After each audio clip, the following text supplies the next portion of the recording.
Hello दोस्तों, नमस्कार, very good morning. Welcome है, स्वागत है आप सभी का फिर से हमारे इस यूट्यूब चैनल पर जिसका नाम है सीजी कॉम्पिटिटर्स। आप देख रहे हैं हमारी केमिस्ट्री की क्लासेस लगातार जारी है और टॉपिक चल रहा है एटॉमिक स्ट्रक्चर। आज एटॉमिक स्ट्रक्चर का भाग 2 है, पार्ट 2 है, परमाणु संरचना जिसे हम कहते हैं। इस पर हम बातें करेंगे और जैसा कि मैं पहले ही बता चुका हूँ कि हमें क्या क्या पढ़नी है, तो ये सारी चीज़ें आप देख सकते हैं। पिछले क्लास में मैंने ये बताया था। परमाणु संरचना में परमाणु एवं अणु के बारे में हमने पढ़ा है। फिर परमाणु मॉडल के बारे में हमने देखा है। जॉन डॉल्टन साहब का, जे थॉम्सन का, रदरफोर्ड का, निल्स बोर का परमाणु मॉडल देखे थे। आज की क्लास में स्टार्ट करेंगे बोरबरी के सिद्धांत। अब बाउ नियम, पाउली का अपवर्जन नियम, हून का नियम, कक्षा वगैरह हम सब देखेंगे, ठीक है। और परमाणु संरचना क्या है ये हम देख चुके थे। परमाणु संख्या, परमाणु भार, समस्थानिक, संभारिक, समिलेक्ट्रॉनिक, समन्यूट्रॉनिक, संयोजकता, ये सारी बातें आज हम करने वाले हैं, ठीक है। चलिए तो चलते हैं, स्टार्ट करते हैं आज की क्लास। लेकिन उसके पहले हम देख लेते हैं थोड़ा 5 मिनट पिछले क्लास में क्या क्या हुआ है, वो हम पहले बातें कर लेते हैं। तो जैसे हमने कहा था कि परमाणु क्या होता है, सभी द्रव पदार्थों की संरचनात्मक इकाई क्या कहलाती है, परमाणु कहलाती है, जो अत्यंत सूक्ष्म होती है और यही केमिकल रिएक्शन में भाग लेते हैं एवं ये स्वतंत्र रूप से नहीं पाया जाता। अणु क्या होते हैं, किसी तत्व या यौगिक का सूक्ष्म कण कहलाता है, स्वतंत्र रूप से ये मिलते हैं। विभिन्न परमाणु रासायनिक बंध या आकर्षण बंध से जुड़े होते हैं। तो इस प्रकार से बहुत सारे परमाणु मिलेंगे तो किसका निर्माण करेंगे, एक अणु का निर्माण करेंगे, ठीक है। तो ये सारी बातें हो चुकी थी। फिर हमने परमाणु देखे थे, उसकी संरचना किस प्रकार से होती है, जहाँ पर परमाणु के विभिन्न कक्ष आपको नजर आया होगा, जहाँ पर इलेक्ट्रॉन मूव करते हैं, चक्कर लगाते हैं, चारों तरफ एक वृत्ताकार पथ में चक्कर लगाते हैं और इनके मध्य में, के बीच में, जिसको कहा जाता है नाभिक, ठीक है। इस नाभिक में जो न्यूट्रॉन है और प्रोटॉन पाए जाते हैं और एक और होता है पॉजिट्रॉन, जो इलेक्ट्रॉन की तरफ चार्ज रखता है, लेकिन ये पॉजिटिव चार्ज रखता है, जबकि इलेक्ट्रॉन नेगेटिव चार्ज रखता है। इसके मास भी सेम है, 9.1 × 10⁻³ kg। और इलेक्ट्रॉन, प्रोटॉन, न्यूट्रॉन के बारे में भी हमने बात की थी, ठीक है। और मैंने कहा था कि इसको याद रखिएगा, ये क्वेश्चन, यहाँ से क्वेश्चन बहुत ज़्यादा पूछे जाते हैं। तो इलेक्ट्रॉन की अगर रिप्रेजेंट कैसे करते हैं, किस से करते हैं, तो ये देख सकते हैं, ई से करते हैं। वहीं प्रोटॉन को प्रेजेंट किस प्रकार से करते हैं, पी से, और न्यूट्रॉन को एन से। जहाँ पर इलेक्ट्रॉन की खोज जे थॉम्सन ने 1897 में की, वहीं प्रोटॉन की खोज गोल्डस्टीन ने की, लेकिन नाम जो दिया था वो रदरफोर्ड साहब ने दिया था। न्यूट्रॉन की खोज जेम्स चैडविक ने 1932 में की। तो ये खोजों पर भी आप याद रखिए। इलेक्ट्रॉन का चार्ज मैंने बताया था माइनस में रहता है, तो माइनस में इसका चार्ज होगा -1.6 × 10⁻⁻90 कूलाम, सी मीन्स कूलाम। वहीं पर इनका चार्ज 1.6 × 10⁻90 सी, लेकिन ये पॉजिटिव है और इलेक्ट्रॉन निगेटिव है। वहीं पर हम देखें न्यूट्रॉन की, तो न्यूट्रॉन का चार्ज 0 होता है, कहने का मतलब उदासीन होता है, इसमें कोई चार्ज नहीं होता। मास की बातें हमने की थी।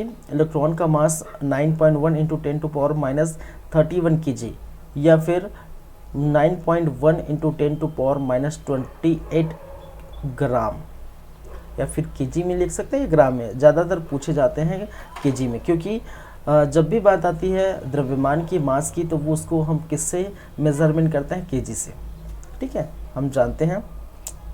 चलिए प्रोटॉन के बारे में बात करें तो प्रोटॉन का द्रव्यमान 1.67 × 10⁻27 kg और ग्राम में सेम रहेगा, -24 जो है ग्राम।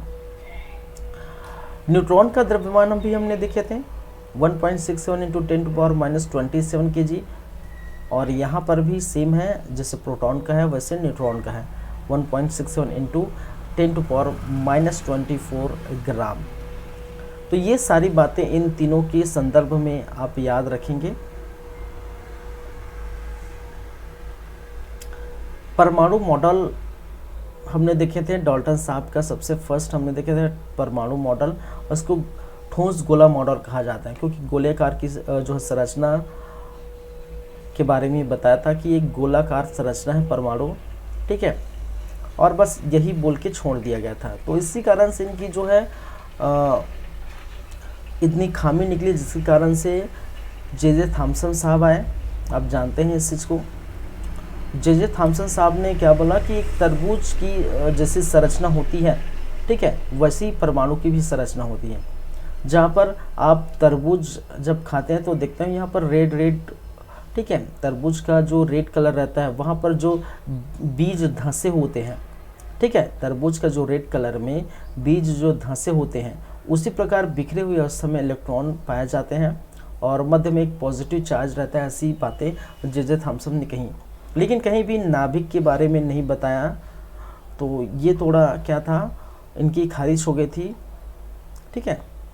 तो परमाणु की स्थिरता के बारे में नहीं बताया और नाभिक के बारे में कोई बातें नहीं की, जिसके कारण से ये भी फेल हो गए थे। इनकी असफलता का कारण यही है।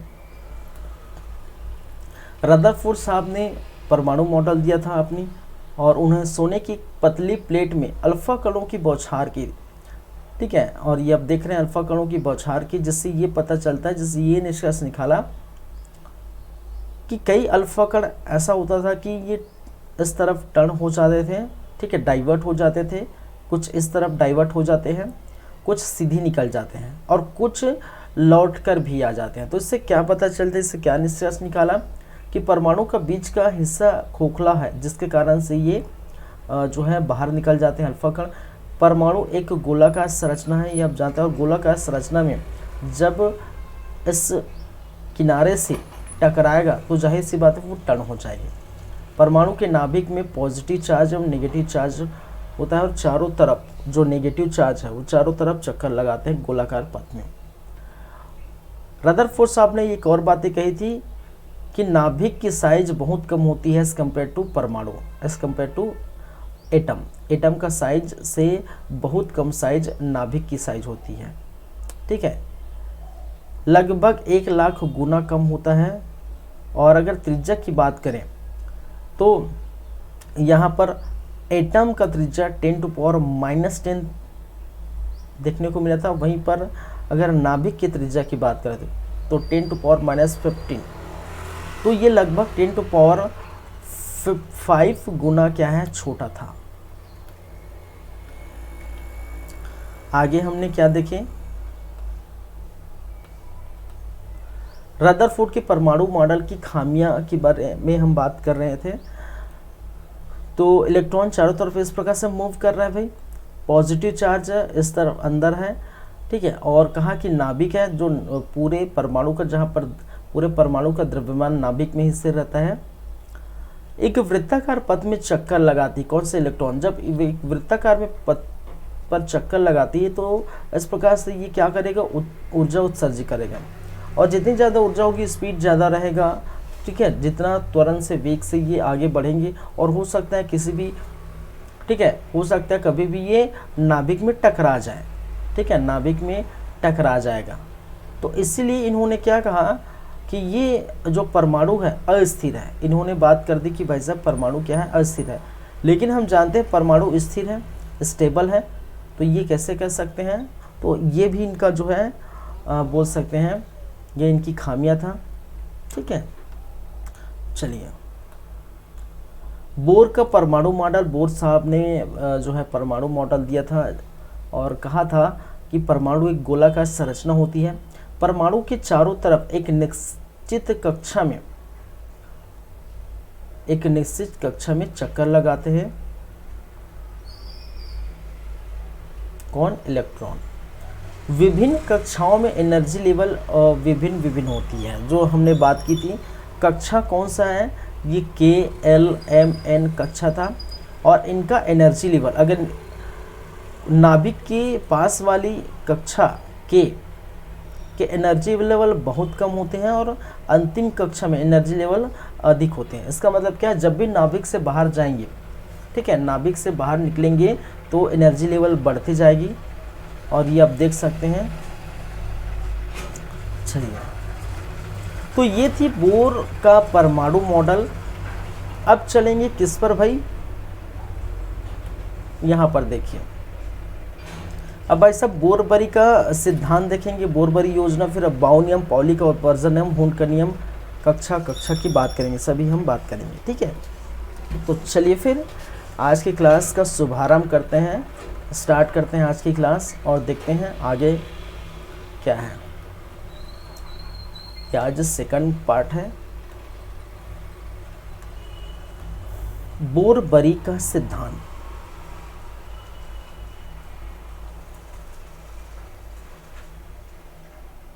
बोरबरी का सिद्धांत।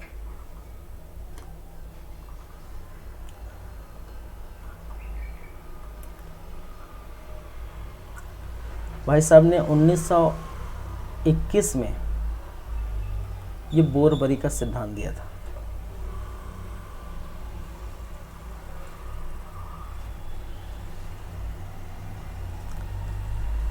चलिए देखिए, बोरबरी का सिद्धांत क्या कहता है, मैं कुछ पॉइंट्स लिखूंगा, फिर हम कक्षा और उपकक्षा और कक्षा तीनों पर हम चलेंगे, क्या क्या होते हैं। देखिए, कहा था कि किसी कक्षा में, ठीक है, पहले लिख लेता हूँ पूरी बातें, फिर हम आराम से समझेंगे। किसी कक्षा में अधिकतम इलेक्ट्रॉनों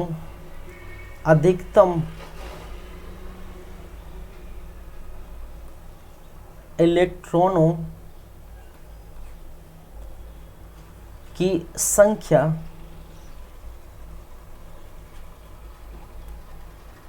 2n की पावर में 2 या फिर 2n² बोल सकते हैं, ठीक है, 2n² होगी। पहली बात है, ये क्या है मैं समझाऊंगा। जहां पर n बराबर क्या होगा, उस कक्षा की संख्या को डिफाइन करता है। कक्षा की क्या है भाई साहब, संख्या है। हम समझेंगे ये सारी बातें, पहले लिख लेते हैं, ठीक है। किसी कक्षा में अधिकतम इलेक्ट्रॉनों की जो संख्या होती है वो 2n² होगी। और कैसे होगी वो हम समझे, जहां पर n बराबर क्या होगा, कक्षा की संख्या। ये पहली बार बोरबरी ने बात कही, पहली बात। दूसरी बात, किसी भी परमाणु में की सबसे बाहरी कक्षा में, सबसे बाहरी कक्षा में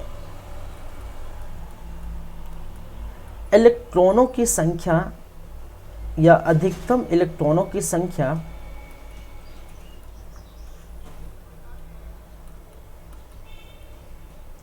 इलेक्ट्रॉनों की संख्या 8 हो सकती है, 8 होती है या हो सकती है।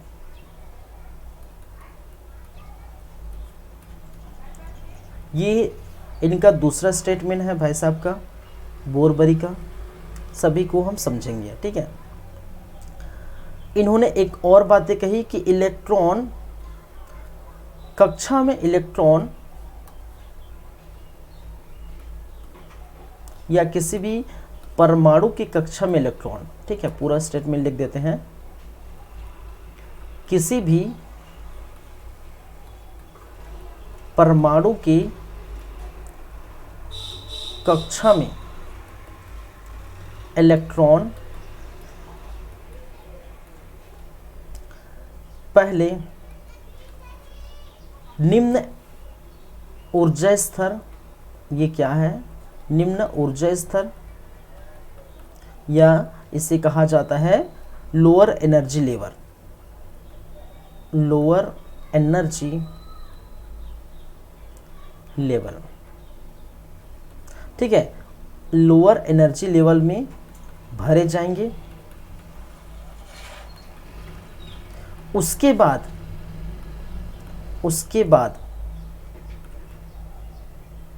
ठीक है, उच्च ऊर्जा स्तर, उसके बाद उच्च ऊर्जा स्तर, या जिसे बोला जाता है हाई एनर्जी लेवल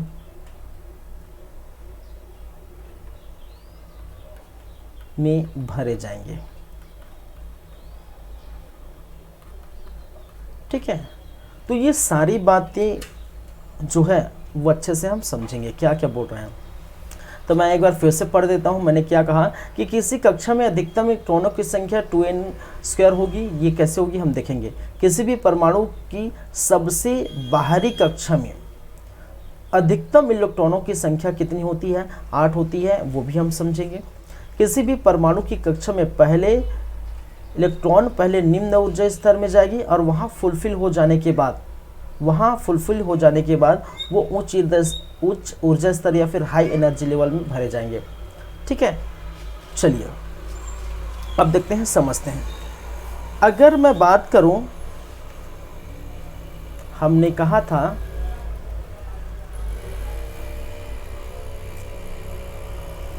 इसी को मैं बना देता हूं फिर से।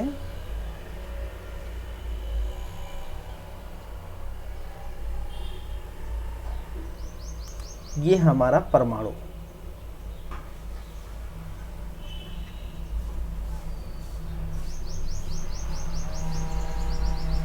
क्या भाई, ये हमारा परमाणु।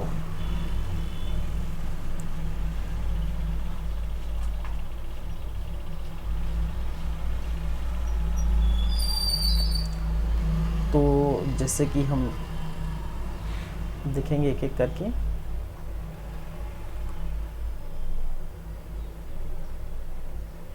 परमाणु का विभिन्न कक्षा है।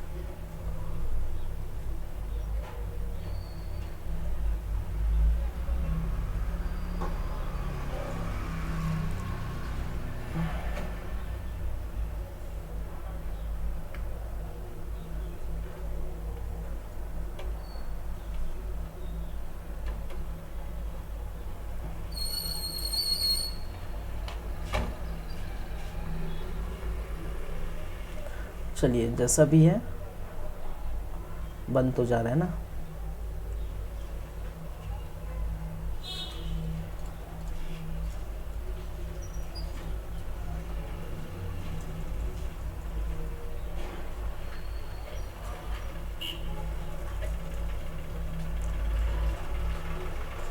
गोलाकार तो बन जा भाई।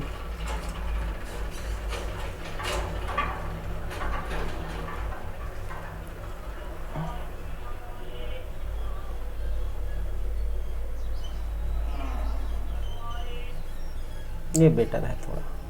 ठीक है, चलिए, ये है हमारा परमाणु।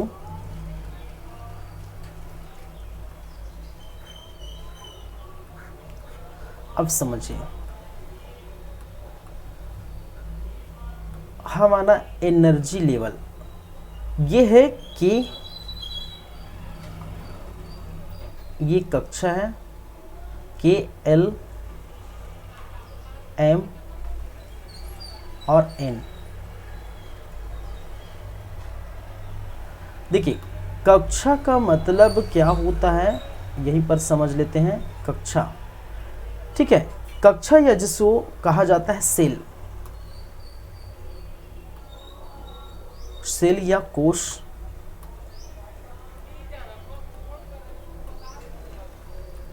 और एक होता है, मैं यहां बनाऊंगा उपकक्षा। एक होता है आपका उपकक्षा। ठीक है, उपकक्षा, यह जिसे कहा जाता है सब सेल।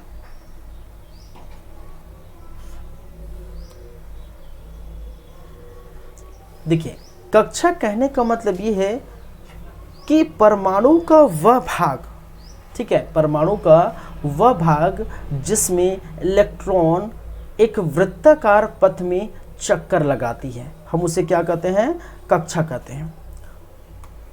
अगर मैं लिखना चाहूं तो परमाणु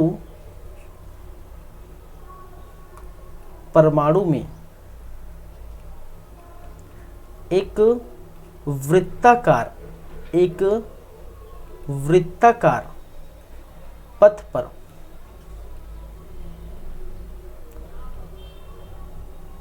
जहां इलेक्ट्रॉन चक्कर लगाता है क्या है, कक्षा कहलाता है, कक्षा कहलाता है।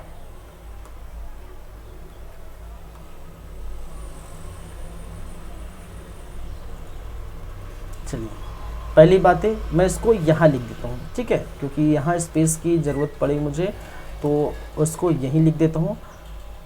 मैंने कहा उप सेल, या इसको कहा जाता है उप कक्षा या सब सेल।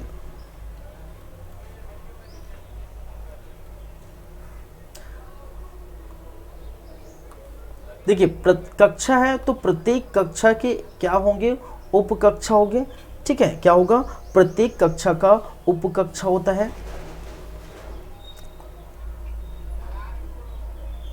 प्रत्येक कक्षा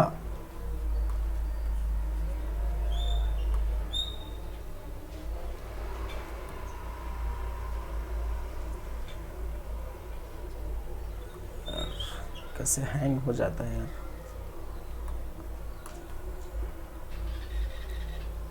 प्रत्येक कक्षा के क्या होते हैं, उप कक्षा होते हैं, ठीक है।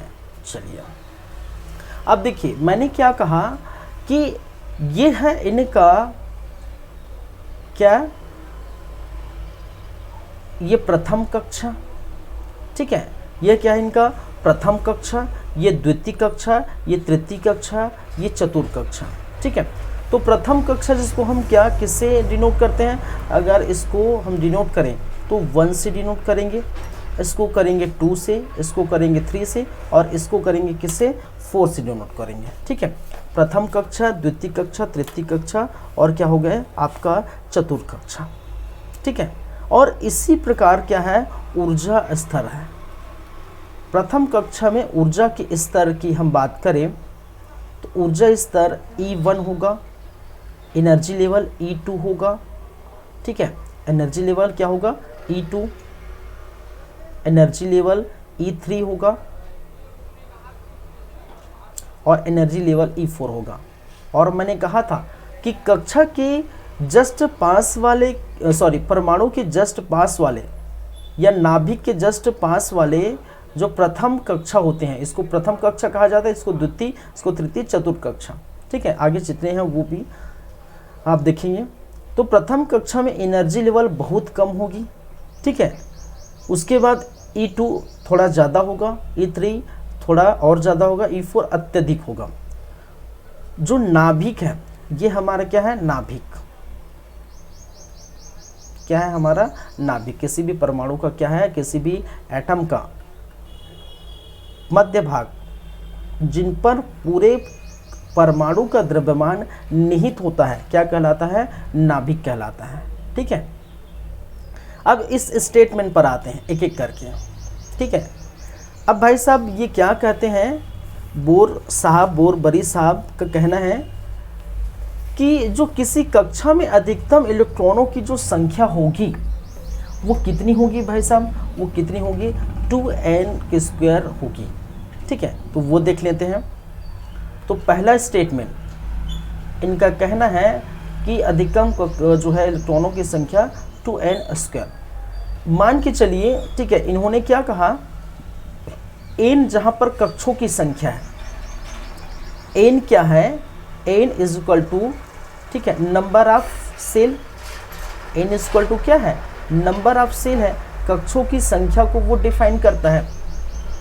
तो यहाँ पर यदि देखें तो n की जगह नंबर ऑफ सेल, कक्षों की संख्या, ठीक है, नंबर ऑफ सेल मतलब बहुत ज़्यादा सेल नहीं, कक्षों की संख्या, नंबर कहने का मतलब संख्या नंबर, ठीक है, संख्या नंबर,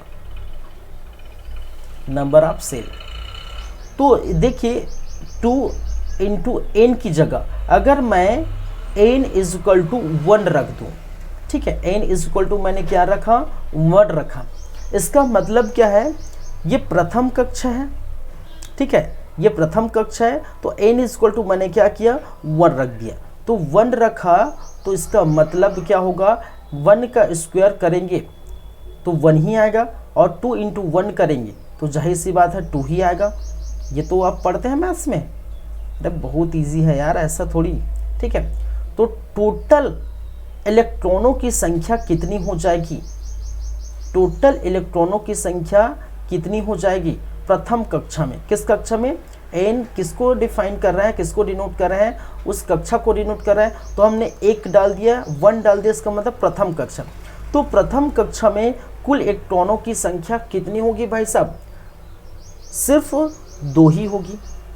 कहने का मतलब प्रथम कक्षा मीन्स के वाली कक्षा में, प्रथम कक्षा मीन्स के वाली कक्षा में इलेक्ट्रॉनों की संख्या कितनी होगी, 2 होगी। वहीं पर अगर हम बात आगे बढ़ाएं, वहीं पर बात हम आगे बढ़ाएं 2 n की जगह हमने क्या रखा, 2 n की जगह क्या रखा, 2 रखा, n इज इक्वल टू मैंने क्या माना 2, क्योंकि हम इसको देख रहे हैं, जो नीला जो सर्कल है, ठीक है, ब्लू कलर का जो सर्कल बनाया है उसको मैंने क्या लिया, सेकंड क्या मान लिया, क्या मान लिया, कक्षा मान लिया, मतलब एल वाला कक्षा क्या है, सेकंड कक्षा है। तो इसके बारे में अगर बात करें तो इसमें इलेक्ट्रॉनों की संख्या कितनी होगी ये डिसाइड करेगा कौन, ये। तो n की जगह मैंने 2 रख दिया, तो 2 दूनी 4 और 4 दूनी कितना हो गया है भाई, 8 हो गया है, जाहिर सी बात है। तो कितना होगा, ये टोटल 8 हो जाएंगे। इसका मतलब इलेक्ट्रॉनों की कुल, ठीक है, कुल इलेक्ट्रॉनों की संख्या किसमें, किस कक्षा में, एल कक्षा में, ठीक है, कुल इलेक्ट्रॉनों की संख्या किसमें, एल कक्षा में कितनी होगी, 8 होगी, ठीक है। तो ये देख सकते हैं अगर 2 n इज इक्वल टू 2 रखें तो स्थिति पैदा होगी, ठीक है। अगर मैंने क्या किया, 2 इज इक्वल टू 2 इंटू 2 का पावर जो है 2 के स्थान पर मैंने रख दिया 3, इसका मतलब क्या है, n इज इक्वल टू मैंने क्या रख दिया 3, तो 3 का स्क्वायर, 3 तिया ये 9 और 9 दूनी क्या उतना हो गया 18, कितना होगा 18। तो अलग 18 इलेक्ट्रॉन भरे जा सकते हैं किस कक्षा में, एम कक्षा में। किस कक्षा में भाई, एम कक्षा में इलेक्ट्रॉनों की कुल संख्या कितनी होगी, 18। और फिर आगे हम बढ़ें उसी को, तो 2 इंटू 4 चौथे कक्षा में कितनी होगी, अब डायरेक्ट मैं लिख देता हूँ, इससे आप समझ जाएंगे। n इज इक्वल टू 4 लिखे, 4 चौक 16, ठीक है, और 16 दूनी कितना हो गया 32, टोटल कितनी होगी 32। इसको सॉल्व करेंगे तो 4 चौक 16 हो गया और 16 दूनी 32 इलेक्ट्रॉन आएंगे आपके n वाली कक्षा में, ठीक है, क्या होंगे 32 इलेक्ट्रॉन क्या आएंगे आपकी एल वाली कक्षा में, समझ गए। तो इसका मतलब इलेक्ट्रॉनों की जो संख्या है, यहाँ पर कितने इलेक्ट्रॉन होंगे, यहाँ पर इलेक्ट्रॉनों की संख्या कितनी होगी 2 होगी। तो मैं इसको इस प्रकार से दर्शा देता हूँ रेड कलर में। तो ये इलेक्ट्रॉनों की संख्या है, कितने इलेक्ट्रॉन होंगे 2 इलेक्ट्रॉन। यहाँ पर दूसरे कक्षा में इलेक्ट्रॉनों की संख्या कितनी होगी 8, तो 1 2 3 4 5 6 7 8, ठीक है। अब देखिए ये तो 8 हो गए, यहाँ पर इलेक्ट्रॉनों की संख्या कितनी होगी 18 हो जाएगी, ठीक है, कितनी 18। अब उसको हम देखते हैं, आगे की बात करते हैं। अगर मैंने क्या कहा अब समझिए, कोई कक्षा है, ठीक है, कोई कक्षा है, जैसे K है, एल है, एम है और क्या है KLM और N है। इन कक्षा के भी क्या होते हैं, उप कक्षा होते हैं। इनके भी क्या होते हैं, उप कक्षा होते हैं। मैं पूरा लिख देता हूं इधर इस प्रकार से। मैंने क्या कहा, यहां पर ये है कक्षा। कक्षा क्या है आपका, K है, L है, M है, N है और प्रत्येक कक्षा के क्या होते हैं, उप कक्षा होते हैं। ये जैसे मैंने कहा, ठीक है। इसके जो उप कक्षा होंगे, ठीक है, इसके जो उप कक्षा होंगे तो वो क्या होगा, इसको हम किससे डिनोट करते हैं, एस से डिनोट करते हैं। इसके उप कक्षों की संख्या कितनी होगी भाई साहब, एस एक ही होगी, हम बात करेंगे इस पर। इसकी उप कक्षों की संख्या एस और पी 2 होंगे। इसके उप कक्षा की संख्या एस पी और डी होंगे और इसके उप कक्षों की संख्या एस पी डी और एफ होंगे, ठीक है। तो उप कक्षों की संख्या यहाँ पर कितनी है, यहाँ पर 2 है, सॉरी यहाँ पर 1 है, यहाँ पर क्या है 1 है, यहाँ पर 2 है, यहाँ पर 3 है और यहाँ पर 4 है। इसका मतलब क्या है, प्रथम कक्षा में उपकक्षों की संख्या 1, द्वितीय कक्षों में उपकक्षों की संख्या 2, तृतीय जो कक्षा में उपकक्षों की संख्या 3, चतुर्थ कक्षा में उपकक्षों की संख्या 4, ठीक है। अब देखिए फिलअप की बात आती है, ठीक है, क्या आगे फिलअप की बात आ गई, इलेक्ट्रॉनों की फिलअप की बात आ गई। तो जैसे कि मैंने क्या कहा, आप समझिए एक चीज, एक एग्जांपल से समझिए। आपके यहाँ कोई मेहमान आए, ठीक है, 15-20 जने जितने भी हैं, ठीक है, शादी वादी का भी माहौल है। आपके जो है आते तो बहुत सारे हैं, लेकिन जो मान के चलिए आपके यहाँ 15-20 लोग क्या हुए, मेहमान आए, समझेगा।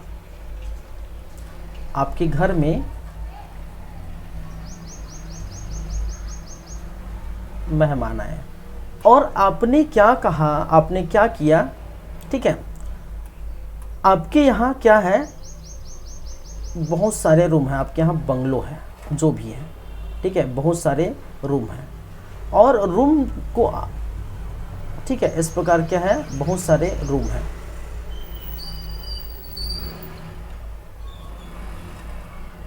ये एंट्री गेट है, समझेगा, ये क्या है, एंट्री गेट।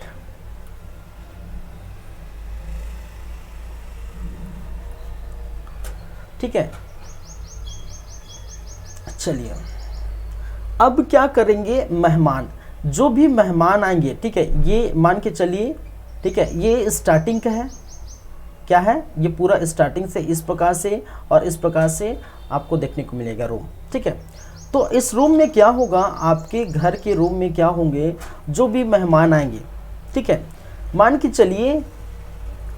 चलिए एक प्रत्येक रूम में सिर्फ और सिर्फ 2 लोग ठहर सकते हैं,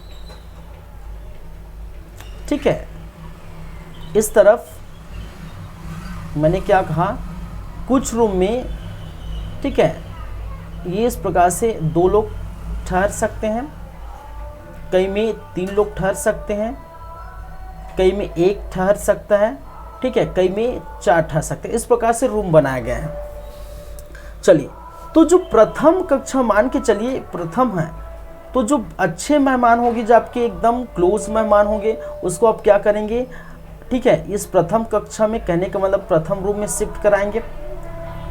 यहाँ तो जगह खाली नहीं है, जब यहाँ जगह खाली नहीं है, ठीक है, तो मेहमान तो यहाँ आएंगे नहीं, क्योंकि इसकी स्टेबिलिटी कितनी है, इसकी क्षमता कितनी है, इसकी क्षमता है कि भाई साहब एक मेहमान से ज़्यादा यहाँ रुक नहीं सकते, ठीक है। एक बेड बिछा हुआ है, छोटा सा रूम बना दिया है और वो, ठीक है, उसमें एक मेहमान को ठहरा दिया। अब एक मेहमान बोलता है कि भाई साहब मैं यहीं रहूँगा, ठीक है, तो उसको शिफ्ट करा कि नहीं नहीं आप यहाँ नहीं रह सकते, आप जाएंगे दूसरे जगह, ठीक है, दूसरा रूम खाली है तो आप क्या करिए दूसरा रूम चले जाइए, ठीक है, दूसरा रूम चले जाइए। तो यहाँ पर मान के चलिए कितने रूम, अगर 2 लोग की भर्ती है, 2 लोग रह सकते हैं तो बोल सकते हैं यहाँ पर 2 लोग रहिए। लेकिन आपको ये मान के चलिए ऐसा हो गया है कि यहाँ अगर 2 लोग क्या बोलते हैं, ठीक है, यहाँ पर 2 लोग अगर रह सकते हैं लेकिन एक ही है, अगर एक ही मेहमान है तो जब तक दूसरा मेहमान वो चाहता है कि इस रूम में चले जाऊं अलग से, तो नहीं भाई साहब, जब तक इसको फुलफिल नहीं होगा तब तक दूसरा कोई आएगा नहीं। तो वैसी टाइप की स्थिति कहाँ पर बनेगी, यहाँ पर बनेगी, ठीक है। तो ये हालांकि मैंने फालतू टाइप का एग्जाम्पल लिया है, ठीक है, लेकिन आपको समझाना था। अब यहाँ पर देखिए जो भी कक्षा में, यहाँ पर ये क्या है उपकक्षा, हम देखें तो उपकक्षा में संख्यों कितने हैं, एक है एस PDF, 1 2 3 और 4, एक है SPDF, ठीक है। इस कक्षा में अगर टोटल इलेक्ट्रॉनों की हम संख्या बात करें P में, D, A में, E में, तो कितने आ सकते हैं उपकक्षा में, कक्षा की बात नहीं की, उपकक्षा में, तो इसमें कितने 2 इलेक्ट्रॉन, अधिकतम 2 इलेक्ट्रॉन आ सकते हैं। इसमें अधिकतम 6 इलेक्ट्रॉन शिरकत कर सकते हैं, 6 इलेक्ट्रॉन आ सकते हैं, 6 इलेक्ट्रॉन आ सकते हैं। इसमें इलेक्ट्रॉनों की संख्या 10 इलेक्ट्रॉन होगी, इसमें इलेक्ट्रॉनों की संख्या 14 इलेक्ट्रॉन होगी, ठीक है। तो इस प्रकार से इनकी क्या है कैपेसिटी, ये क्या है भाई capacity of electrons, capacity of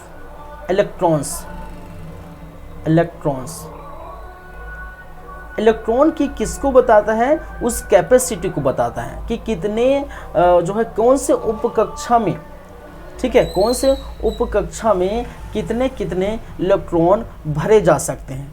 तो जब तक ये 2 भरे नहीं जाएंगे, मान के चलिए, ठीक है, जब तक पहले जो कक्षा है उनके उपकक्षा कितने हैं, एक है एस है, इसको एस से डिनोट करते हैं, ठीक है। तो मतलब इसमें सिर्फ और सिर्फ पहले कक्षा में सिर्फ और सिर्फ कितने इलेक्ट्रॉन भरे जाएंगे, ठीक है, पहले कक्षा में कितने इलेक्ट्रॉन भरे जाएंगे, यहाँ पर 2 इलेक्ट्रॉन भरे जाएंगे, ठीक है।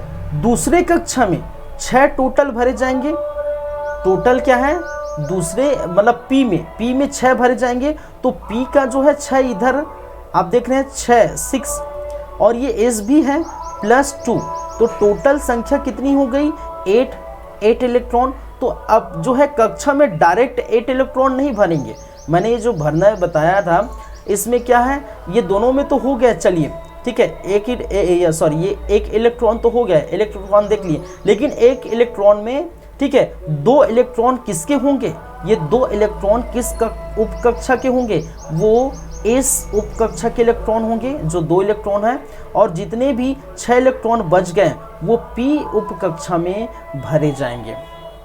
कक्षा के भी उपकक्षा होते हैं, जैसे कि मैंने कहा घर को आप क्या मान लीजिए, एक घर को, ठीक है, एक घर को आप क्या मान लीजिए,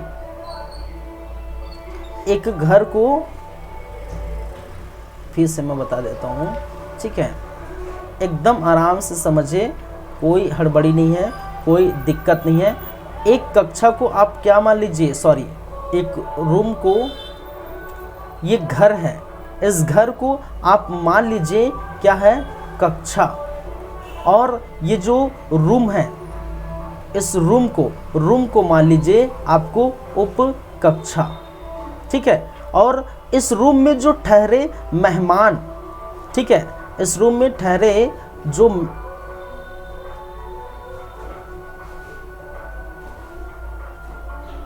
मेहमान, ठीक है, इस रूम में ठहरे जो मेहमान आए हैं उस मेहमान को मान लीजिए इलेक्ट्रॉन, ठीक है। तो ये कक्षा है मतलब बहुत बड़ा है, घर है मतलब बहुत बड़ा है, उसके अंदर रूम बने हुए हैं, उसके अंदर क्या बने हैं भाई साहब, रूम बने हैं। उस रूम को मैंने क्या कहा, मान लीजिए उपकक्षा, ठीक है। और जो मेहमान ठहरेंगे उसको मान लीजिए इलेक्ट्रॉन, ठीक है। तो कितने मेहमान ठहराएंगे, अगर जो आपके एस वाले, ठीक है, कहने का मतलब जो उपकक्षा है, रूम है, उसमें एस वाले जो है रूम में या एस वाले उपकक्षा में सिर्फ 2 ही इलेक्ट्रॉन ठहर सकते हैं या फिर 2 ही मेहमान ठहर सकते हैं। उसी प्रकार पी वाले में 6 ठहर सकते हैं। लेकिन यहाँ पर देखिए, यहाँ पर सेकंड कक्षा में पी भी है, एस भी है, तो पी के लिए 6 और एस के लिए कितना हो गया भाई साहब, एस के लिए कितना हो गया 2 और 6 2 कितना हुआ 8। तो टोटल ये हो गए आपके क्या, इतने 8, ठीक है, क्या है, टोटल 8 हो गया। अब देखिए जैसे इसकी हम बात करें, ठीक है, जैसे हम किसकी बात करें, इसकी बात करें, तो ये क्या है, यहाँ पर देखिए तो डी, ठीक है, डी में कितने ठहर सकते हैं, 10 ठहर सकते हैं, 10। तो डी में कितने हो गया, 10 इलेक्ट्रॉन ठहर सकते हैं, 10 इलेक्ट्रॉन प्लस डी में, मतलब डी में कहने का मतलब है कौन से, ठीक है, एम वाले जो है कक्षा में। और एम वाले कक्षा में कितने रूम बने हुए हैं, ठीक है, कितने रूम बने हुए हैं, एस पी डी 3 रूम। कहने का मतलब डी में अगर 10 आएंगे तो पी में भी तो आएगा, पी में कितना आ रहा है, 6 आएगा, ठीक है, पी में 6 इलेक्ट्रॉन आगे। और आपके एस भी तो है, तो एस में कितने इलेक्ट्रॉन आगे, 2। तो कितना हो गया, 10 6 16 2 18। तो टोटल इलेक्ट्रॉनों की संख्या कितनी भरी जाएगी भाई, 18 भरी जाएगी। किसमें, एम वाली कक्षा में। और यहाँ पर आपको देखने को मिलेगा 14 है, तो वही मान लीजिए एफ का क्या है, 14 है। और बाकी के इसको 8 कर दीजिए, 14 प्लस 10 प्लस 6 प्लस आपका 2, ठीक है, तो ये तो 18, ठीक है, 19 20 21 22 और 10 कितना हो गया, टोटल 32। तो टोटल कितना हो गया, 32। तो आपके अंतिम कक्षा में इलेक्ट्रॉनों की संख्या कितनी होगी, 32, ठीक है, इलेक्ट्रॉनों की संख्या कितनी होगी, 32। तो यहाँ पर 2 इलेक्ट्रॉन, यहाँ पर जो है 6 इलेक्ट्रॉन, यहाँ पर 2 इलेक्ट्रॉन, तो 8 2 8 8 सॉरी 2 8 18 और 32। और यही हमने लिखा है, यही हमने लिखा है भाई, ये 2, यही हमने लिखा है, ये 2 8 18 और ये 32। तो यही कहना चाह रहा है। तो हमारा जो भाई साहब है कौन, बोरबरी का सिद्धांत। और बोरबरी का सिद्धांत फिर से आते हैं, आपको फिर इसको समझनी पड़ेगी, ठीक है। किसी कक्षा में अधिकतम इलेक्ट्रॉनों की संख्या कितनी होगी, 2n², ठीक है। और आप देख सकते हैं ये कैसे निकालते हैं, हमने बता दिया, ये इस प्रकार से निकलता है। फिर कहा कि किसी परमाणु में सबसे बाहरी कक्षा में इलेक्ट्रॉनों की संख्या अधिकतम कितनी होगी, 8 से ऊपर नहीं होगी, ठीक है। किसी भी परमाणु के सबसे बाहरी कक्षा में इलेक्ट्रॉनों की संख्या 8 होगी। अगर 8 के बाद 9 आ गया तो दूसरे में आप मूव कर जाएंगे, ठीक है। 8 के बाद 9 आ गए तो हम क्या करेंगे, दूसरे में मूव कर जाएंगे, वो हम देखेंगे। ये जब अफबाउ का नियम पढ़ेंगे तो उसमें भी आपको ये नज़र आएगी, ठीक है।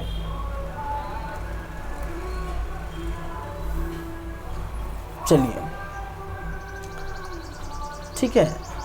और हाँ, थर्ड क्या दिया था, किसी भी परमाणु की कक्षा में इलेक्ट्रॉन पहले निम्न ऊर्जा स्तर में भरे जाएंगे फिर उच्च स्तर। कहने का मतलब पहले परमाणु में, जो परमाणु की में इलेक्ट्रॉन यहाँ पर पहले भरे जाएंगे, फिर दूसरे में, फिर तीसरे में, फिर चतुर्थ में। तो इस प्रकार से परमाणु की व्यवस्थिति देखने को मिलती है। तो कक्षा भी समझ लिए आप, उपकक्षा भी समझ लिए, ठीक है, ये सारी चीज़ें समझ लिए आप, ठीक है। ये किस प्रकार से फिलअप होगा वो भी समझिए, कैपेसिटी कितनी है वो भी समझ लीजिए। तो ये पूरा क्या है चीज़ें आपको देखने को मिलेगी, ठीक है। तो कुल इलेक्ट्रॉनों की संख्या इस प्रकार से होगी भाई।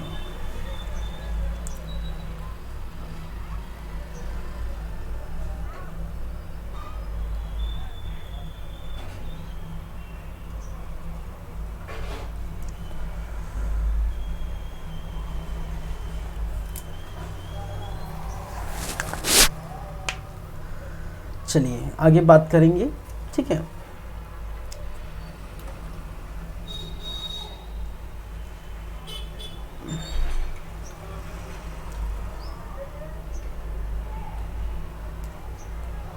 आगे हम बढ़ेंगे किस पर, आपके कक्षक पर, या जिसे कहा जाता है ऑर्बिट। ठीक है, आगे हम देखेंगे कक्षक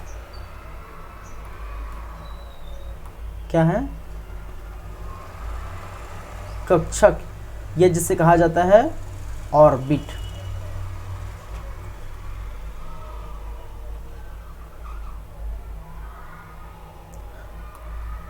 तो कक्षा ऑर्बिट क्या होता है,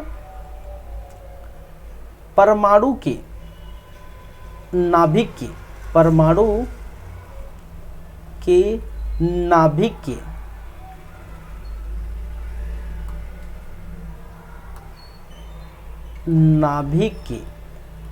चारों तरफ का वह क्षेत्र, ठीक है, चारों तरफ का वह क्षेत्र जहां इलेक्ट्रॉन मिलने की या इलेक्ट्रॉन पाने की, मिलने की, ठीक है, इलेक्ट्रॉन मिलने की अधिक संभावना होती है, इलेक्ट्रॉन मिलने की अधिक संभावना होती है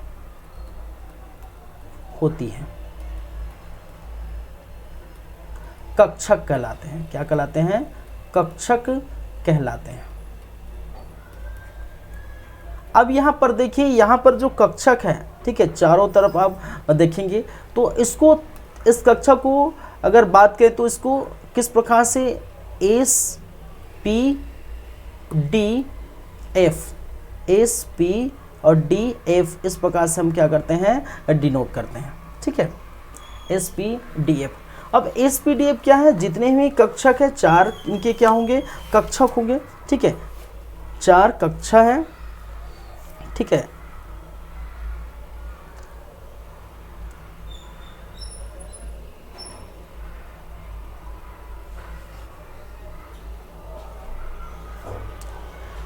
देखिए इलेक्ट्रॉनों की कुल संख्या का आधा, ठीक है, इलेक्ट्रॉनों की कुल संख्या का आधा क्या होता है, कक्षा होता है। अगर मान के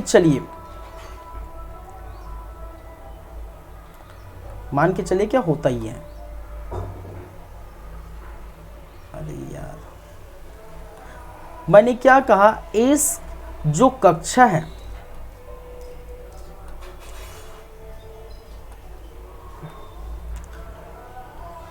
ये है कक्षक, मान के चलिए क्या है, ये है कक्षक है।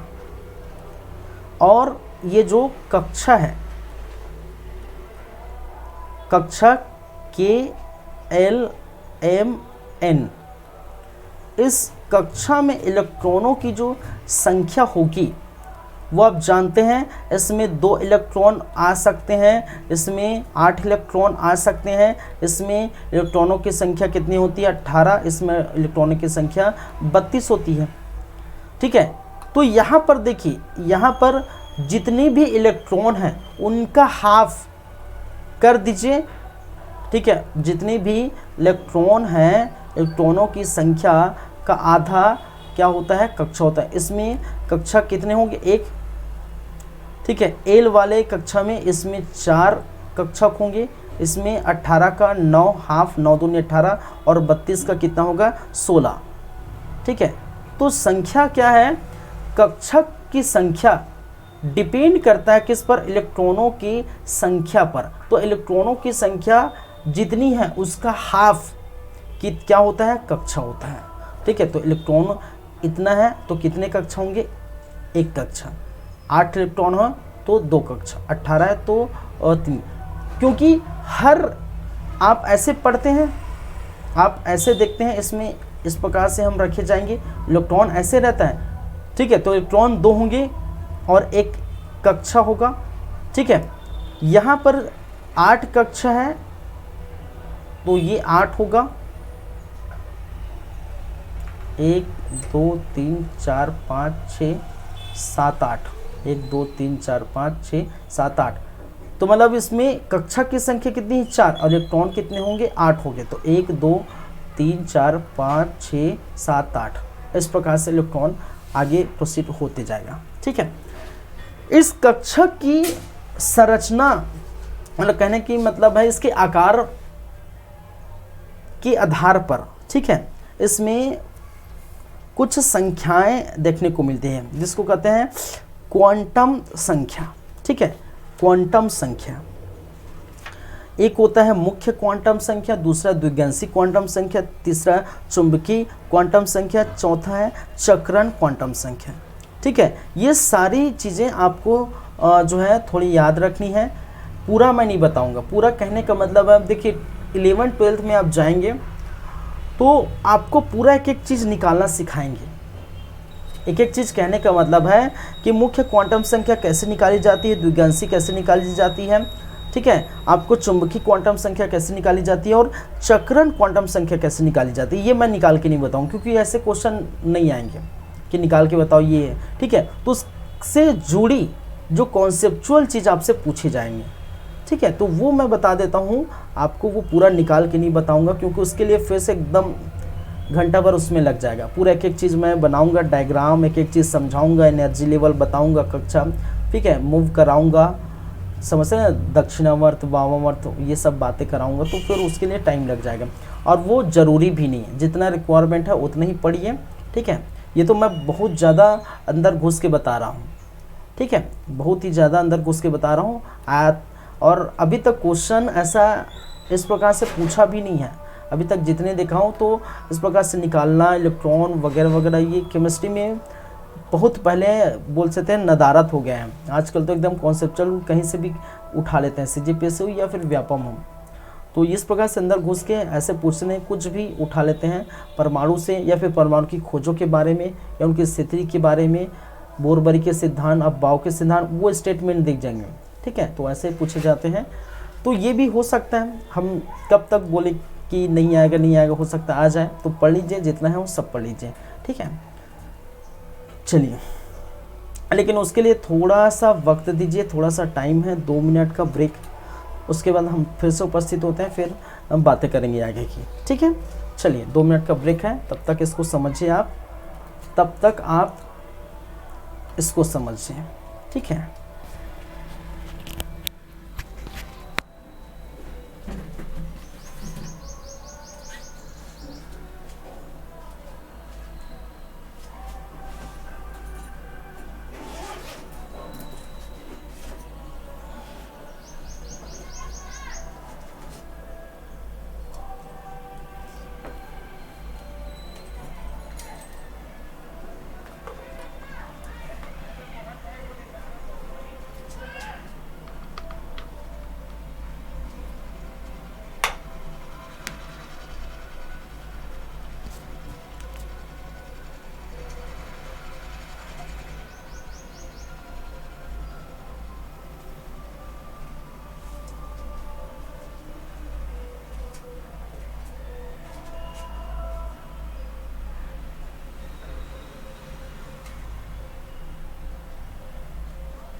नमस्कार, फिर से वेलकम है, फिर से स्वागत है आप सभी का। आप देख रहे हैं आपका हमारा सबका यूट्यूब चैनल सीजी कॉम्पिटिटर्स।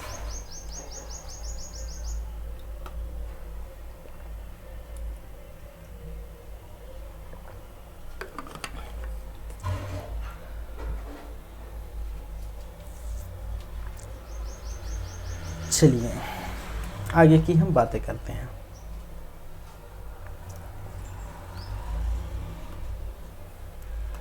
तो ये है कक्षा ऑर्बिट। अब देखते हैं इसमें जो क्वांटम संख्याएं हैं, ठीक है। चलिए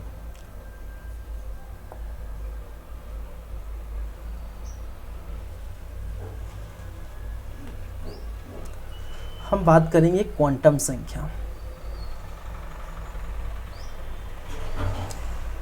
क्या है? क्वांटम संख्याएं, ठीक है। संख्याएं या जिसे कहा जाता है क्वांटम नंबर्स। क्या बोलते हैं? Quantum numbers. Quantum numbers. चलिए, तो क्वांटम संख्या, क्वांटम नंबर्स।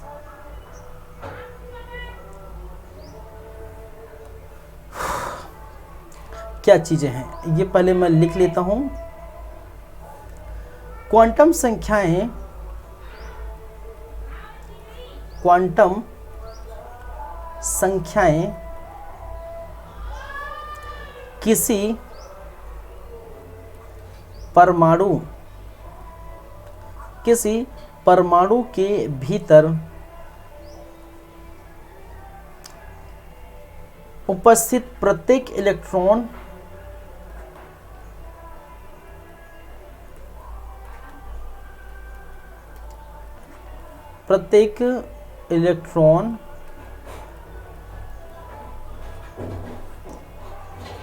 की गति,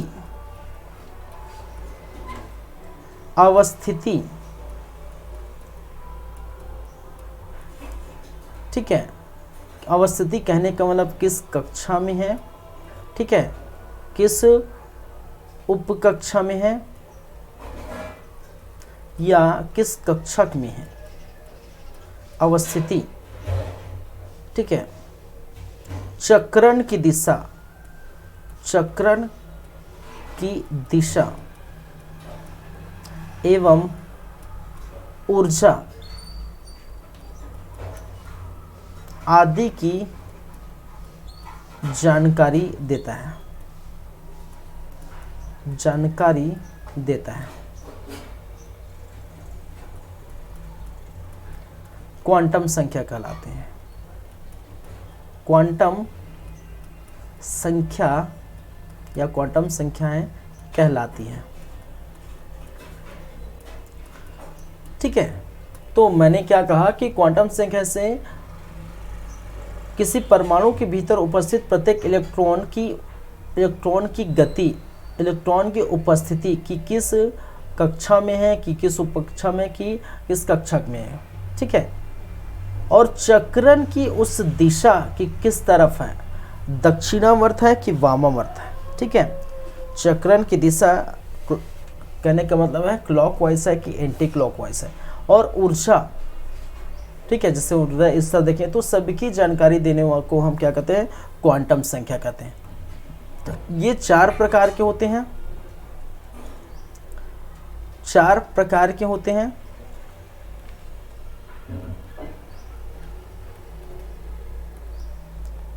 ठीक है। एक कहलाता है आपका मुख्य क्वांटम संख्या,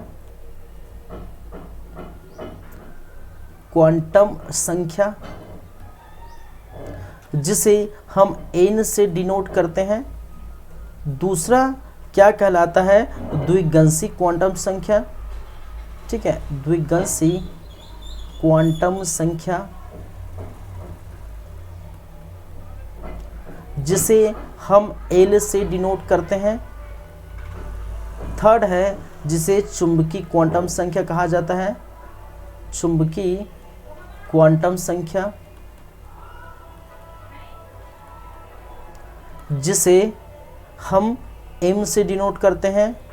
या चौथा है जिसे चक्रण क्वांटम संख्या, चक्रण क्वांटम संख्या, जिसे हम a से डिनोट करते हैं। ठीक है, देखिए ये बहुत जो है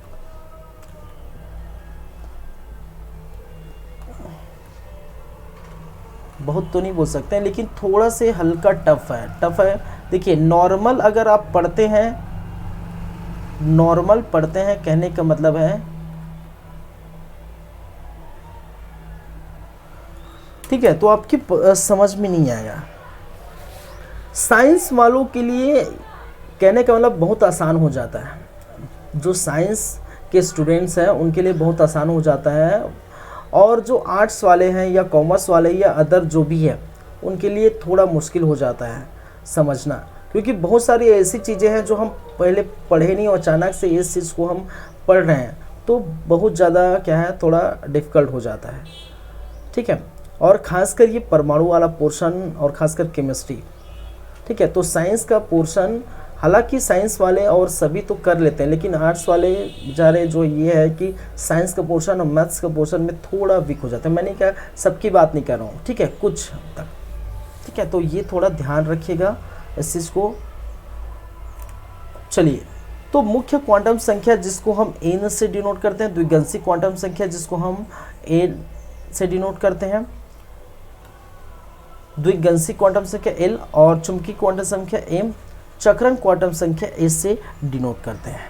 ठीक है, ये क्या जानकारी देता है? ठीक है, इलेक्ट्रॉन का स्तर, कि इलेक्ट्रॉन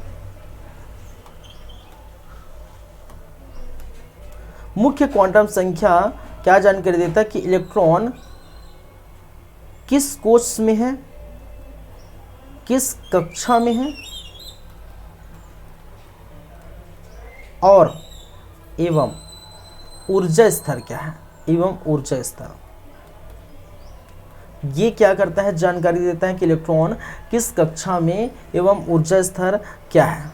ठीक है, ये जानकारी देता है इलेक्ट्रॉन का कोणीय संवेग, कोणीय संवेग,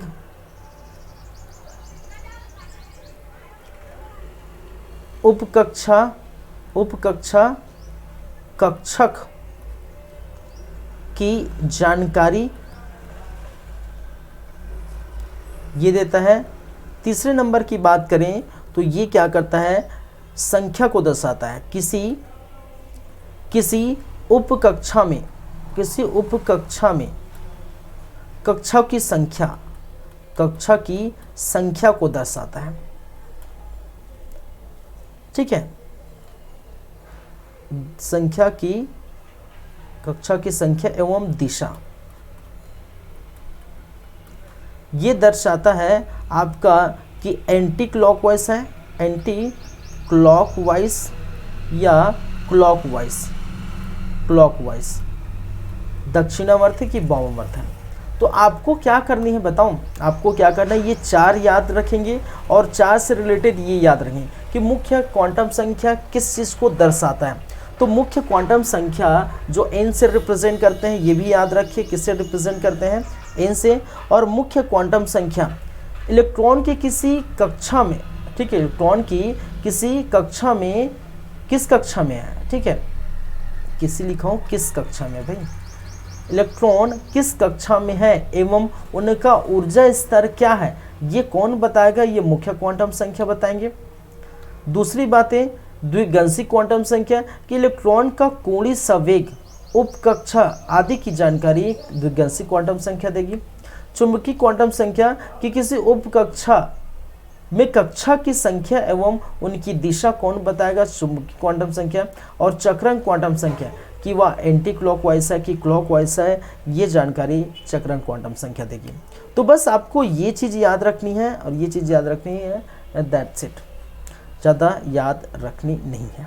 ठीक है, चलिए आगे बढ़ते हैं हम।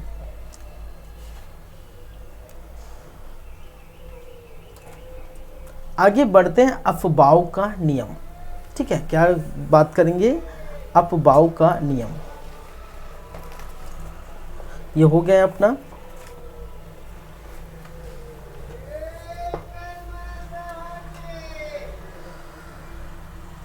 चलिए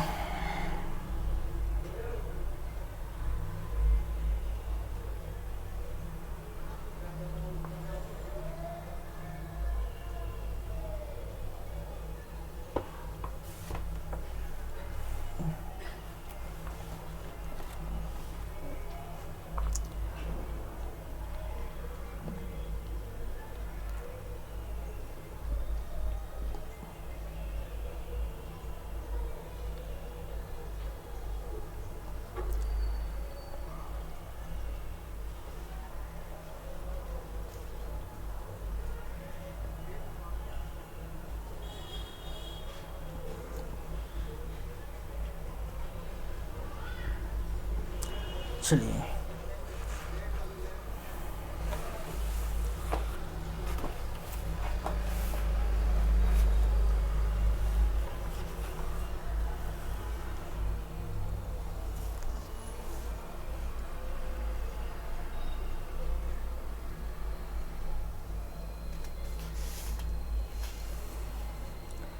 नेक्स्ट है हमारा, क्या है भाई?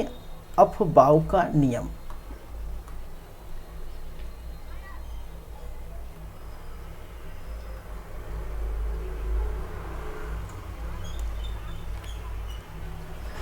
या अफबाव सिद्धांत। ठीक है, क्या बोलते हैं इसको? अफबाव सिद्धांत, अफबाव प्रिंसिपल। क्या है? अफबाव प्रिंसिपल।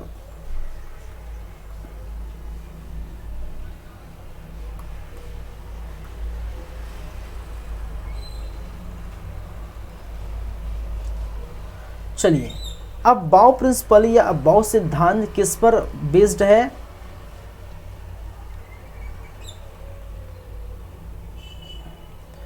कक्षा में इलेक्ट्रॉनों की फिलअप पर बेस्ड है। ठीक है,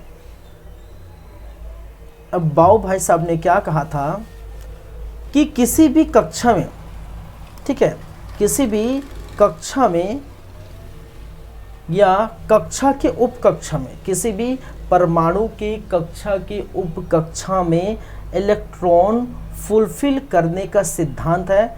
और इस सिद्धांत के अंतर्गत इन्होंने ये कहा था कि उसी उपकक्षा में पहले इलेक्ट्रॉन फिलअप की जाएगी, ठीक है, जो निम्न है, जो एनर्जी लेवल जिनका निम्न है। तो पहले निम्न एनर्जी लेवल वाले कक्षा में इलेक्ट्रॉन फिल की जाएगी, उसके बाद उच्च एनर्जी वाले में। तो इस प्रकार से ये बातें की थी। तो चलिए हम इसको देखते हैं, इन्होंने क्या कहा था। ठीक है,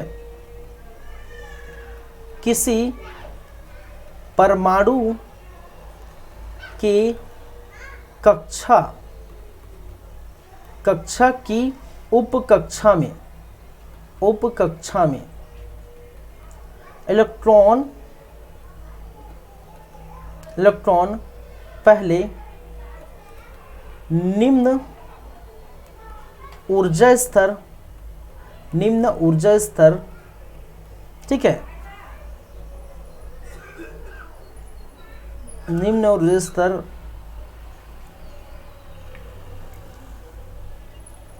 में भरे जाएंगे, फिर उच्च ऊर्जा स्तर में भरे जाएंगे, उच्च ऊर्जा स्तर में भरे जाएंगे।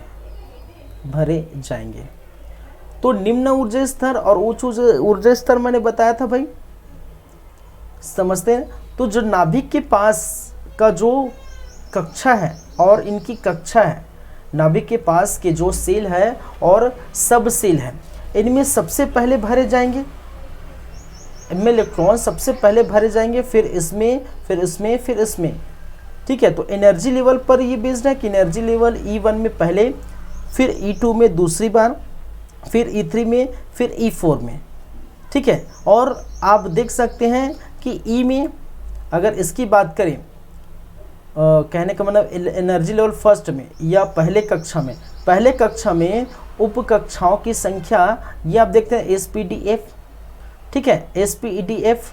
तो पहले कक्षा में एस है, दूसरे में SP है, तीसरे में SPD है और चौथे में SPDF, चारों हैं। तो इस प्रकार से पहले इसमें भरे जाएंगे, फिर इसमें, फिर इसमें, फिर इसमें, ऐसे भरे जाएंगे निम्न ऊर्जा स्तर से बढ़ते हुए हाई ऊर्जा स्तर पर। कहने का मतलब है हाई एनर्जी लेवल, निम्न energy level to high energy level, ठीक है। हम बोल सकते हैं इसको low energy level, low energy level to high energy level, high energy level, इस प्रकार से क्या है भरे जाएंगे। चलिए मैं इसको इस प्रकार से बना देता हूं, पहले लिख लेता हूं। मैं लिखता हूं पहले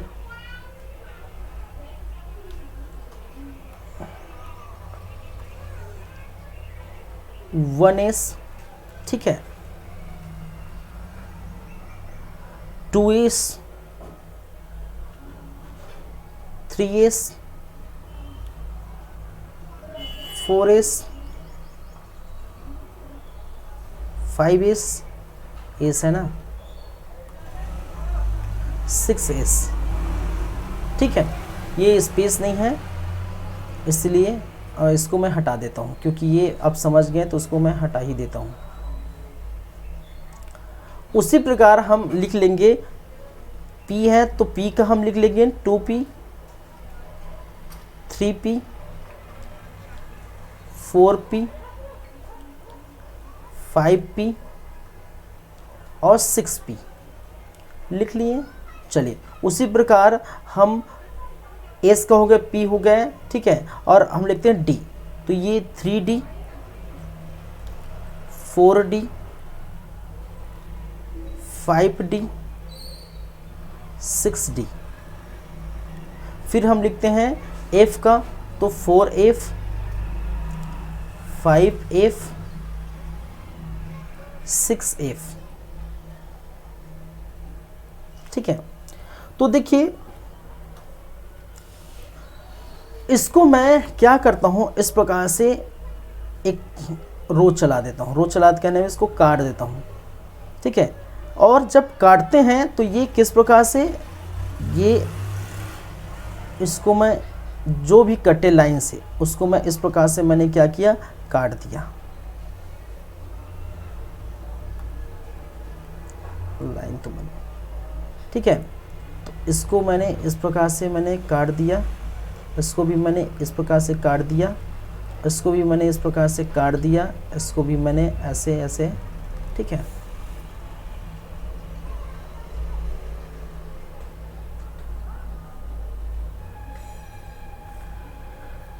और ये इस प्रकार से मैंने क्या किया, इसको मुँह कराया। तो ये इसका एरो का निशान किस तरफ है, इस तरफ।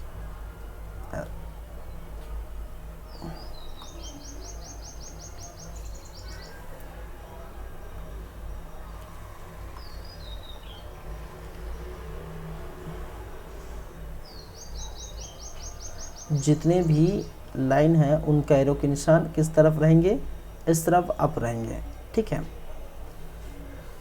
तो देखिए पहले क्या होगा, पहले कहाँ भरे जाएंगे, पहले, ठीक है, निम्न स्तर से उच्च स्तर में पहले भरे जाएंगे। तो पहले कौन आएगा, 1s, कौन आएगा, 1s आएगा। तो पहला इसमें भरे जाएंगे, ठीक है, 1s। 1s के बाद आएगा आपका 2s, ये आप देख रहे हैं, इसको काटेंगे तो ये क्या है, इस तरफ से एरो दिख रहा है, इस तरफ से एरो दिख रहा है। तो दूसरे में चलते हैं, दूसरे इस तरफ से चलते ना, हमारा एरो इस तरफ से चला है तो एक ही है इसमें भी, तो ये आएगा 2s। यहाँ पर चलते हैं इस एरो में, तो ये 2p आएगा, फिर आएगा 3s आएगा। पहले क्या आएगा 2p आएगा, फिर क्या आएगा 3s आएगा 2p आएगा फिर 3s, फिर इसमें चलते हैं, फिर 3p आएगा 4s आएगा, उसके बाद क्या आएगा 3p, फिर आएगा आपका 4s आएगा कि नहीं, ठीक है। उसके बाद इस तरफ चलते हैं, ये 5वें नंबर पे, तो ये पहले, उसके बाद क्या आएगा 3d आएगा, और 3d के बाद 4p आएगा, 3d के बाद क्या आएगा 4p आएगा, 4p के बाद क्या आएगा आपका 5s आएगा, ठीक है। और 5s के बाद ये इस तरफ चलते हैं 4d के बाद आपका 5p, और 5p के बाद आपका आएगा 6s के बाद 4f के बाद आपका आएगा 5d, ये वाला 5d, और 5d के बाद आपको देखने को मिलेगा 6p, क्या है 6p, 6 के बाद 5f, और 5f के बाद 6d, और 6d के बाद आपका आ जाएगा 6f। तो इस प्रकार से आपके क्या होंगे, भरे जाएंगे, क्या है इलेक्ट्रॉन, ठीक है। जैसे कि एग्जाम्पल से अगर समझेंगे तो बहुत सारे एग्जाम्पल है, ठीक है।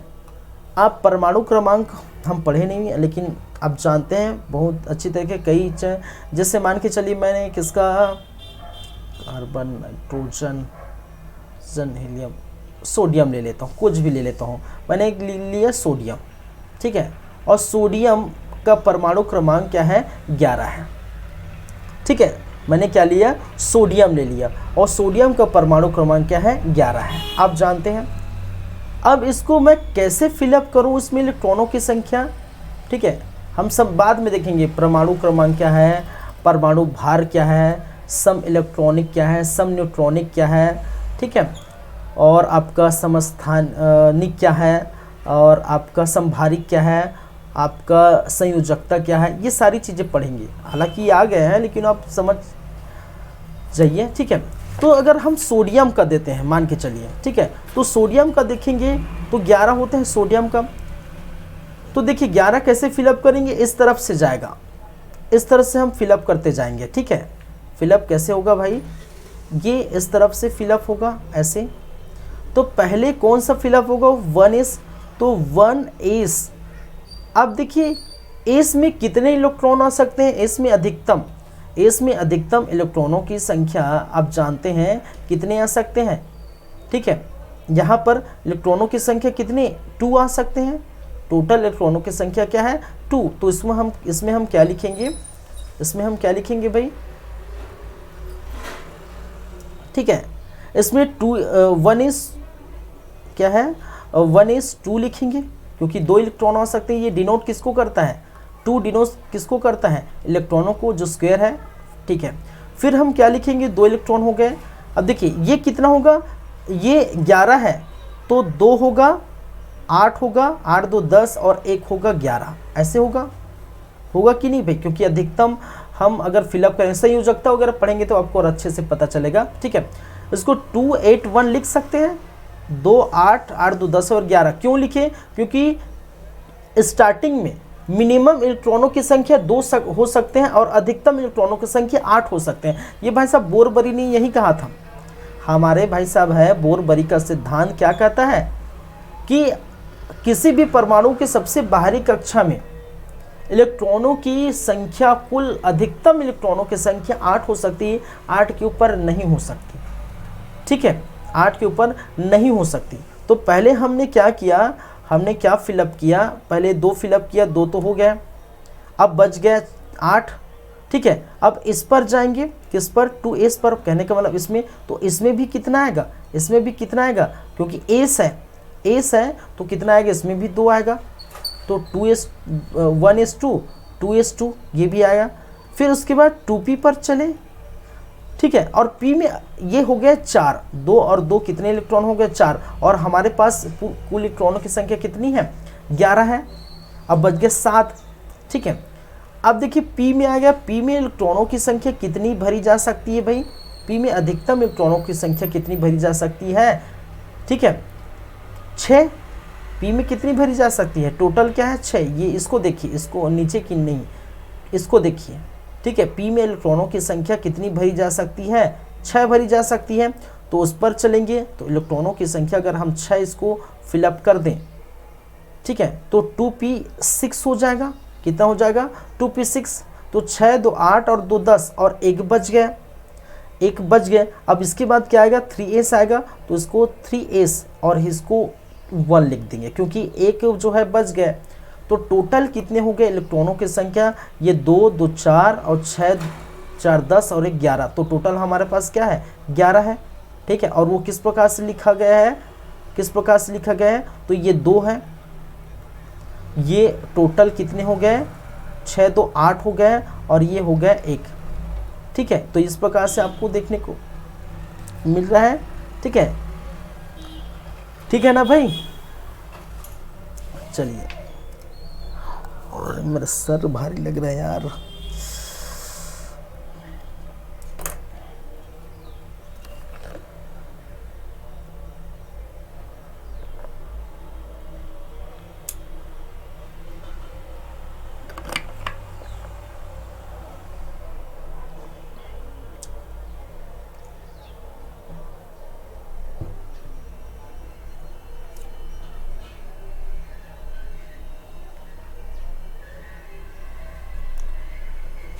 चलिए, ठीक है। तो एक एग्जाम्पल मैंने दिया, आप कई भी एग्जाम्पल लिख सकते हैं। आप कार्बन का लिख सकते हैं, ऑक्सीजन का ले सकते हैं 8, ठीक है। ऑक्सीजन के लेंगे तो इतने तक आ जाएगा, ठीक है। 6 ये आ जाएगा, हाँ ठीक है। ये 2 2 4 और आपका यहाँ पर और 4 इधर गया, 2p4 आएगा, तो फिर ये आपका 8 हो जाएगा। कार्बन का लेंगे तो 6 2 2 4 और यहाँ भी 2 आएगा, 2 2 4 2 6। तो इस प्रकार से फिलअप हो सकता है भाई, ऐसा होता है। चलिए, तो ये अफबाउ का नियम है, ठीक है। तो कार्बन का मैंने लिए, जैसे ये सोडियम का 11, मैग्नीशियम का 12 हो गया और आपका 13 हो गया जैसे एल्यूमिनियम का, ठीक है। तो उसको भी अगर देखिए, एल्यूमिनियम का अगर मैं निकालना चाहूँ यहीं पर, एल्यूमिनियम का कितना होता है 13 होता है। तो 2 8 2 10 10, ठीक है, 10 और 2 12 और 1 13, ठीक है।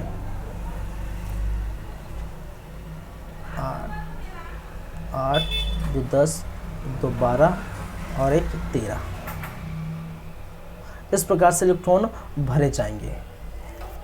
तो पहले 8 आएगा और 6 जो है ये 2 2 4 और 6 ये 10 हो गया, ठीक है।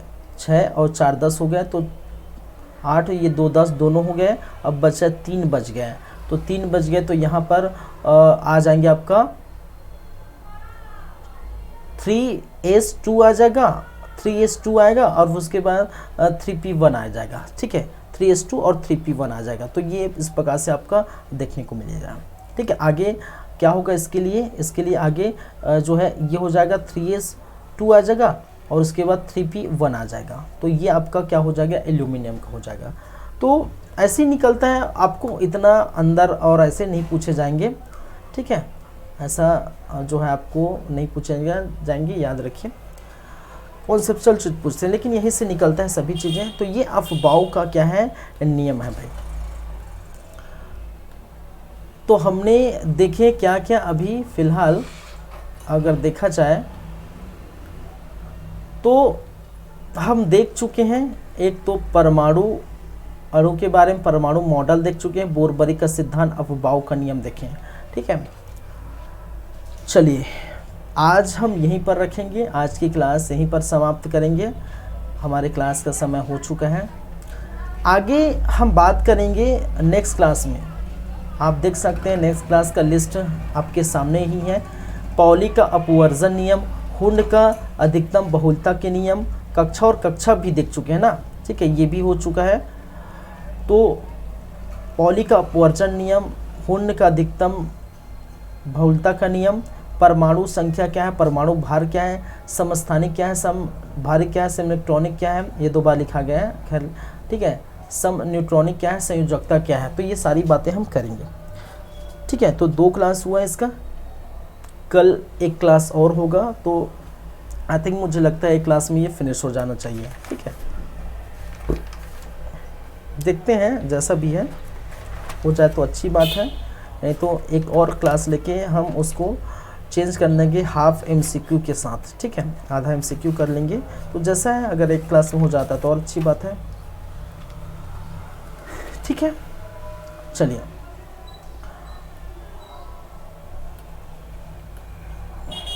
तो ये याद रखिए हमने क्या क्या देखे भाई आज।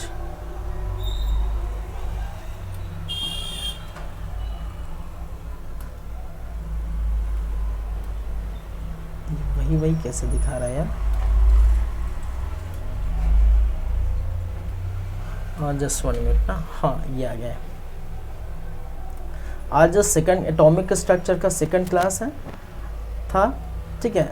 और हमने बोरबरी के सिद्धांत देख चुके हैं।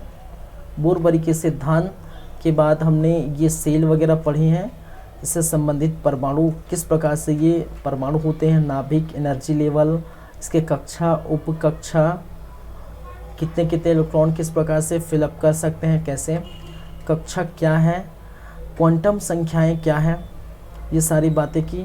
फिर अफबाऊ का नियम हमने बातें की। तो ये जो है इतने समय में बस इतना ही पढ़ें, हालांकि लेकिन कॉन्सेप्चुअल चीज़ बहुत सारी चीज़ें देखें। तो आज सेकंड क्लास यहीं पर हम रोकते हैं, यहीं पर ख़त्म करते हैं और मिलेंगे आप लोगों से और ढेर सारी बातें करेंगे नेक्स्ट क्लास में। तब तक बने रहिए मेरे साथ, ठीक है। एटॉमिक स्ट्रक्चर का 3rd पार्ट आएंगे तब बातें करेंगे, चलिए ठीक है। और देखते रहिए हमारा YouTube channel CG competitors, like करिए, कमेंट करिए, सब्सक्राइब करिए और अपने दोस्तों को शेयर ज़रूर करिए, ठीक है। चलिए thank you, good bye, next class में मिलते हैं।